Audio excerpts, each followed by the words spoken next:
আসসালামু আলাইকুম রহমতুল্লাহি ওবরাকাতু। সম্মানিত দিনী ভাই বোনেরা, আশা করছি আল্লাহর অশেষ রহমতে আপনারা সকলেই ভালো আছেন।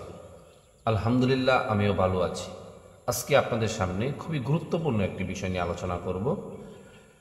বিষয়টি হচ্ছে, আমরা যারা মুসলমান, দুই মুসলমান একত্রিত হই, তখন আমরা প্রথমে সালাম বিনিময় করি। তারপর আমরা যে কাজটা করি মুসাফা মূলত সুন্নত একটি কাজ। মুসাফা করার যে একটি দোয়া রয়েছে, সেই দোয়াটি আজকে আমি আপনাদেরকে খুব সহজেই শিখিয়ে দেবো ইনশাআল্লাহ। তবে আমার এই চ্যানেলে যারা নতুন রয়েছেন, অবশ্যই আমার এই চ্যানেলটিকে সাবস্ক্রাইব করবেন এবং আমার পাশেই থাকবেন, যাতে করে আমার নতুন নতুন ভিডিও ছাড়া মাত্রই আপনার কাছে পৌঁছে যায়। তো সম্মানিত দিনী ভাই বোনেরা, আমি যে বিষয়টা আপনাদেরকে বোঝাতে চাচ্ছি, সেই বিষয়টা হচ্ছে, যখন দুই মুসলমান একত্রিত হয় তখন তারা প্রথমে সালাম বিনিময় করে, তারপর যে কাজটি করে সেটা হলো মুসাফা করা তার সুন্নত। তো মুসাফা করার যে একটি দোয়া রয়েছে, হয়তো আমরা অনেক সময় ভুলে যাই, আমাদের মনে থাকে না, বা আমরা অনেকেই পারি না।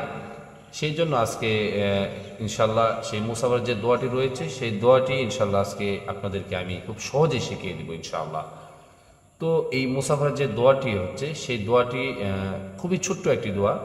আমি 3 বার পাঠ করবো ইনশাআল্লাহ। আপনারা সকলেই সহি শুদ্ধভাবে এই দোয়াটি শিখে নেবেন ইনশাআল্লাহ।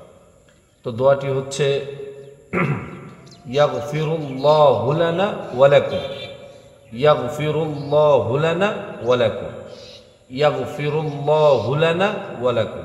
খুবই ছোট্ট একটি দোয়া এবং খুবই সহজ।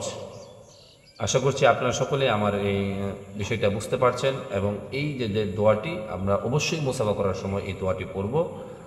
পড়লে অনেকটা লাভ। আল্লাহ রাসূল সাল্লাল্লাহু আলাইহি ওয়াসাল্লাম বলেছেন, এবং আল্লাহ তাআলা বলেছেন যে মুসাফা করার সময় যে দুইজন মুসাফা করে এবং তারা আমার হাম এবং শুকুর আদায় করে এবং আমার শুকরিয়া আদায় করে, আমি আল্লাহ তাআলা তাদের সমস্ত গুনাহগাতা মাফ করে দিই। সুবহানাল্লাহ।